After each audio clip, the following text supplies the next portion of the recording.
কেন পাইলেন না? এলআইটি পাইলেন না কেন? এই যে পাইলেন আপনার 1700 জনের আপনার ইন্ডিয়ান কারাগারে আছে। এটা নতুন না। অনেকের ধারণা যে এন্টায়ার বাহিনী প্যানিক স্ট্রিকেন হয়ে গেছে।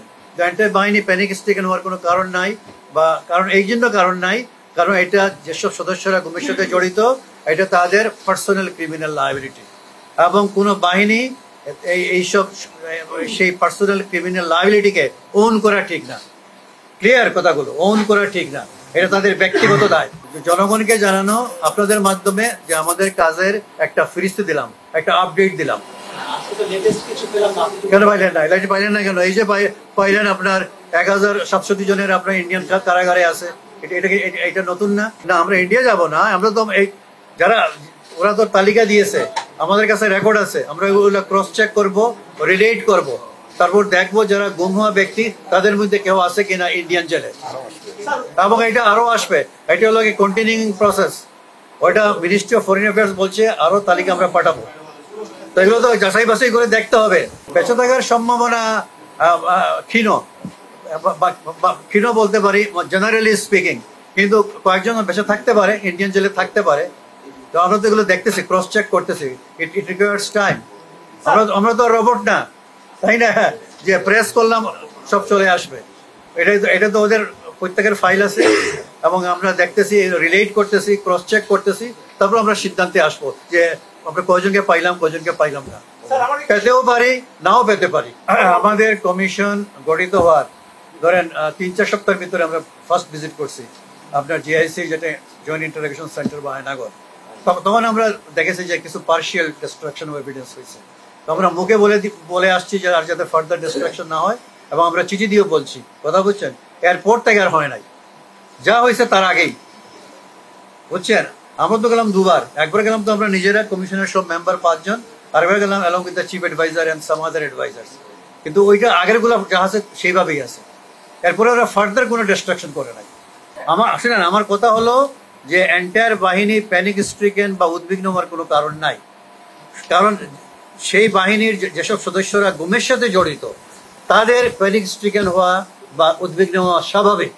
অন্যরা কেন হবে? আর এই দায় কেন বাহিনী নিবে? নেওয়ার তো কোনো সুযোগ নাই।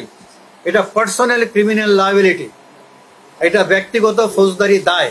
এখন যদি কেউ পালিয়ে যায়, তার জন্য ব্যবস্থা ইন অ্যাবসেন্সিয়া ট্রায়াল হবে, তাদের সম্পত্তি বাজেয়াপ্ত হতে পারে, তাদের বাড়িঘর বাজেয়াপ্ত হতে পারে আইন অনুযায়ী, বুঝছেন? আইসিটি অ্যাক্টে এটা প্রভিশন আছে, subsection 9 of section 11 of the ICT act. ওইটা আগে ছিল না, ওইটা এই 10ই ফেব্রুয়ারি যে সংশোধন আইসিটি অ্যাক্টের, সেই সংশোধনে এটা নিয়ে আসা হয়েছে।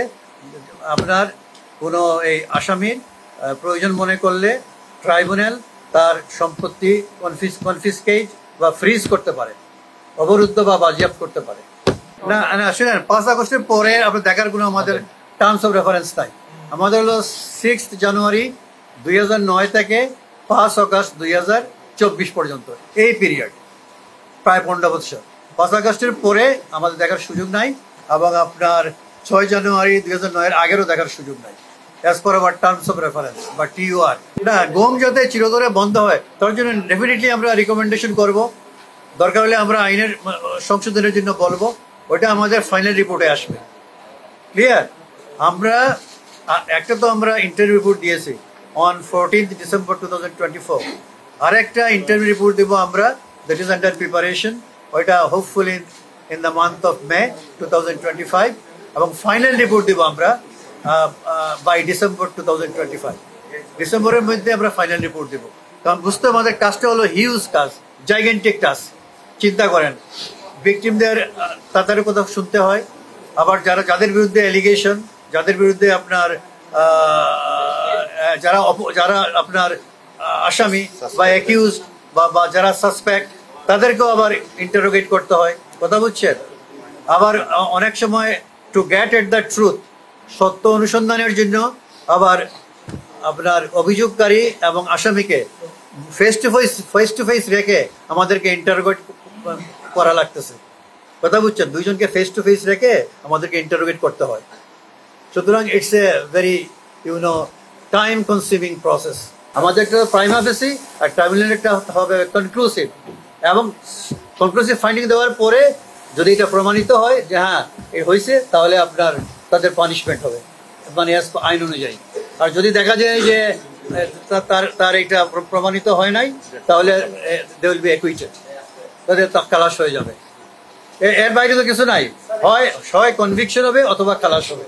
আপনি শুনেন, প্রত্যেক বাহিনীর কম বেশি আছে এবং এক্সাক্ট নাম্বার বলা মুশকিল, কারণ আমরা এখনো পাচ্ছি না, সফর এখন বলা মুশকিল, আমরা এখনো করে দেখতেছি। আমরা বলবো এটা কয়টা পেয়েছে আমাদের ফাইনাল রিপোর্টে বলবো, কিন্তু অনেক আছে বুঝছেন, অনেক আপনার ডিটেনশন সেন্টার্স আছে, কিন্তু এক্সাক্ট নাম্বার বলাটা মুশকিল।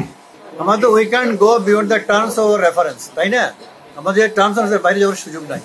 উই ক্যান্ট ওভারস্টেপ আওয়ার ম্যান্ডেটের বাইরে যাওয়ার সুযোগ নাই।